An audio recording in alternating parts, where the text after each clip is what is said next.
I'm Props, and today I'm making a steampunk mask.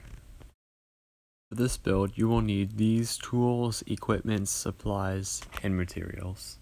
The first thing I did was make a general template for my face shape, including the curve of my nose and my chin, and then I cut that out onto some cardboard, and then glued some foam bits to cover all of the outside ridges. I also glued these on the inside so that it sits a little bit off my face.